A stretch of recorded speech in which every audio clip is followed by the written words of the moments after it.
Alright, on this episode, we're going to introduce recursion functions. We're going to see how we can create our own recursion functions, and we're just going to briefly touch on stack memory to see how recursive functions work on the memory. So without wasting any time, let's start coding.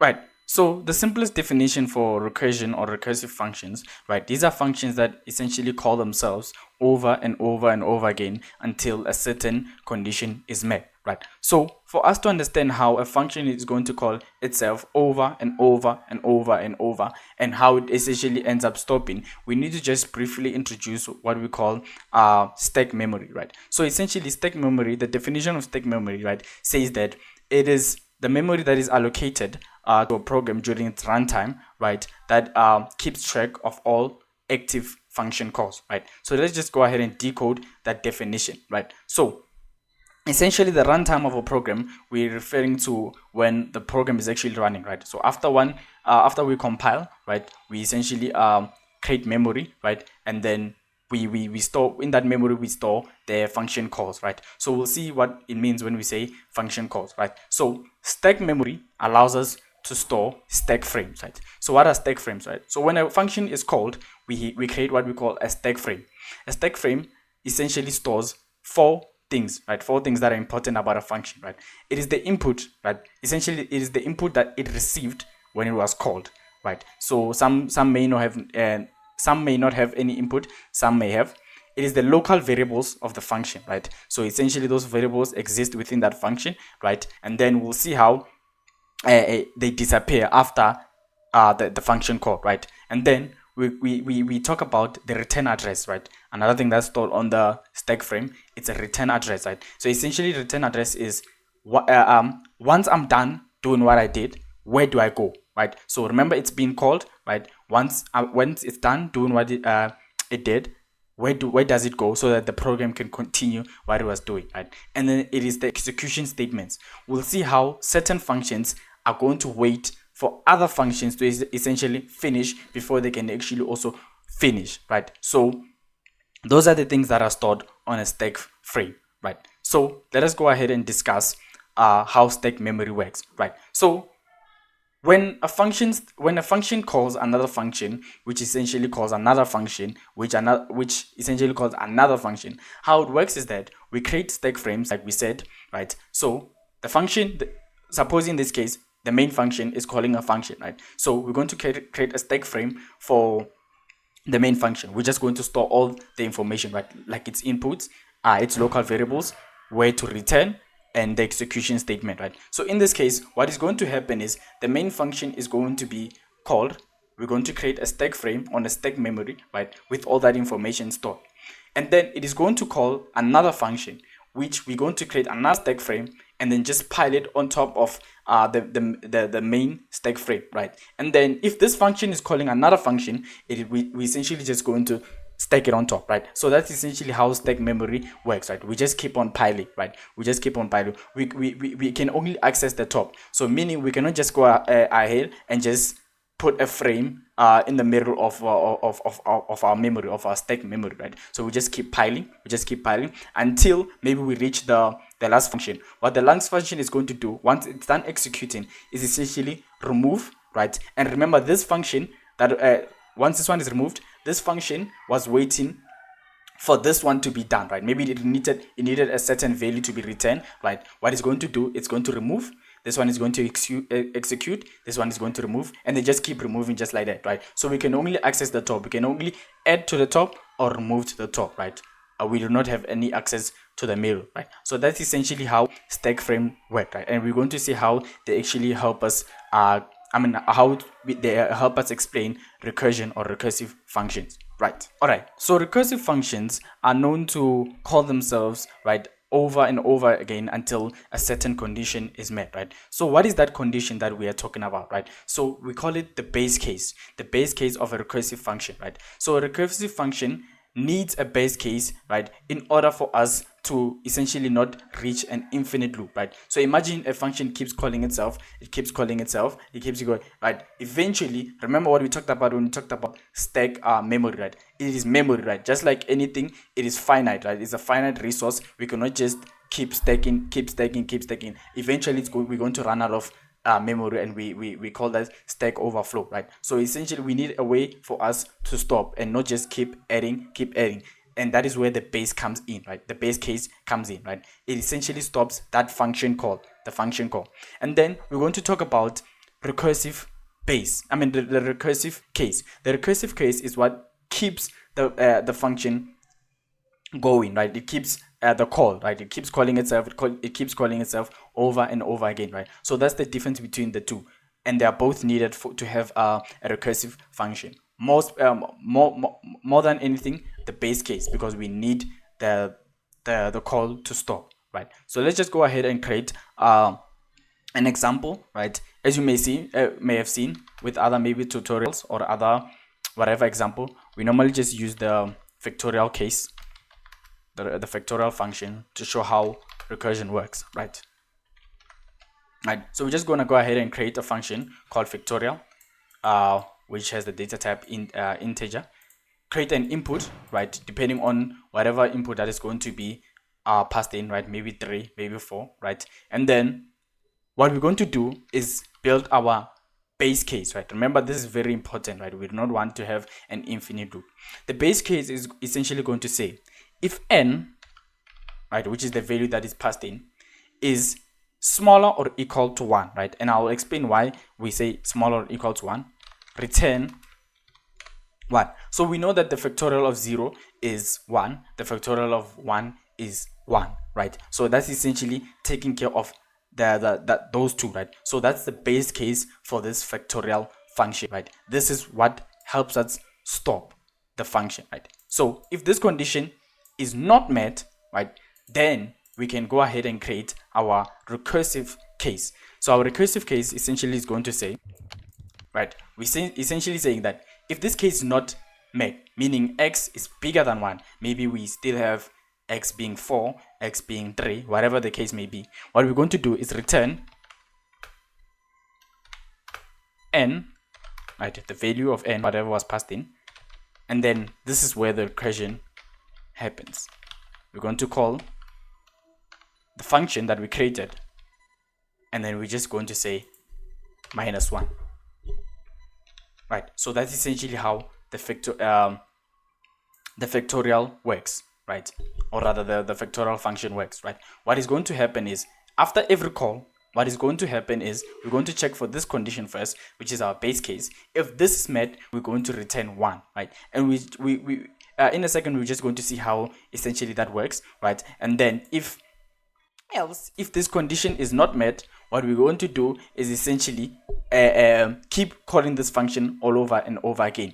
But what is important is that we are modifying the value of n, right? So that this condition, eventually, one way or another, it can actually be met, right? Because at the end of the day, like we said, we don't want an infinite loop. We want this to come to an end, right? So we need to modify the value of n, right? So let me just go ahead and fix that.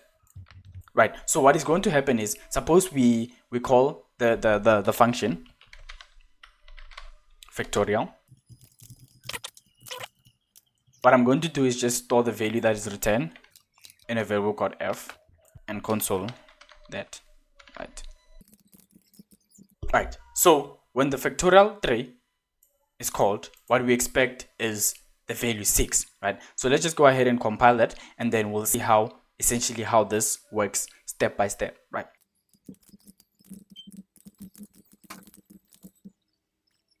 All right, once that compiles, we can go ahead and, right, so we can see that the value that is returned is 6, right? So let's just go over how this essentially is working, right, using the stack memory, right? So let's just go ahead and access these nodes, right? So how the stack memory works is that, remember what we said, right? We said when factorial 3 is called, right, meaning this function is called, right, we essentially, what we're going to do is create a stack frame, whereby this stack frame is going to have certain input, local variables, the return type, and the execution state, right? So let's just go ahead and see what happens when factorial 3 is called, right? So when factorial 3 is called, we say the input is 3, right? Remember, we need to store that.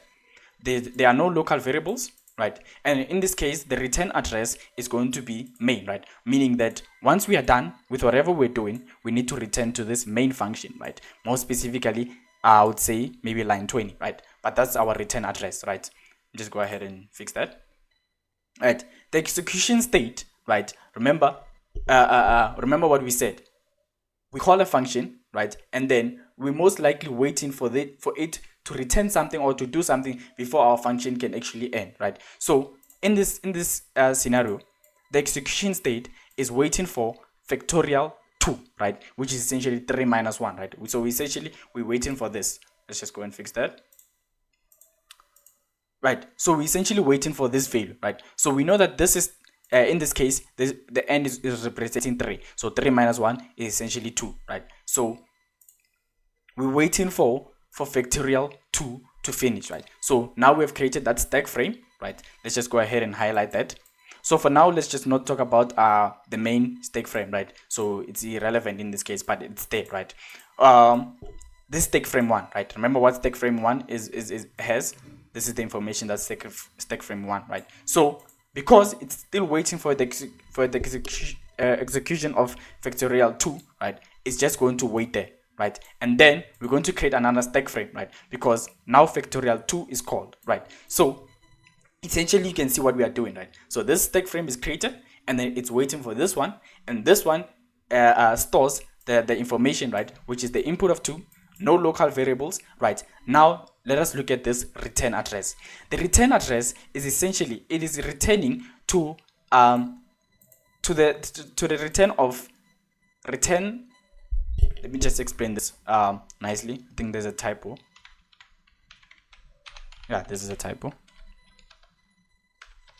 Right, so this is our return address, right? So once we are done whatever we are done doing, we need to go back to this, right? Because that was the function call, right? We need to go back to 3 times factorial 2, right? Because we need to essentially evaluate that, right? So that's essentially where we are returning, right?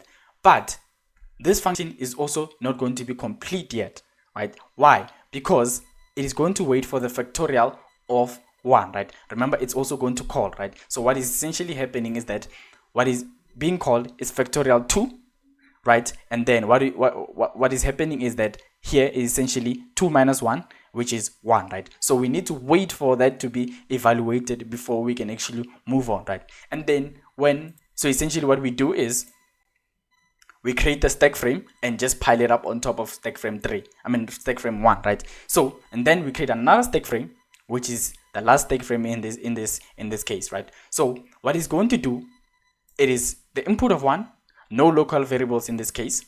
The return address is going to be, let me just change that, right, to 3, no, to 2 in this case, right? So this is where we are returning after what we're done, what we did, right? After finishing what we did, right? So essentially the execution state of stack frame 1, or stack frame 3, right, is simply just to evaluate it, right? So in this case, we're not waiting for anything, because when we enter the function, right, so suppose this is 1, right, we now in this case this is 1, right, what is going to happen is we'll never reach this because 1 is indeed equals or smaller than 1, right? So what we're going to do is return 1, right? So that is the value that we are returning, right? Where are we returning it, right? That's important. That is why we say return address, right? All right, so what we said is that we're returning the value 1, right, to the return address of return 2 times factorial 1. Where does that belong? It belongs essentially here, right?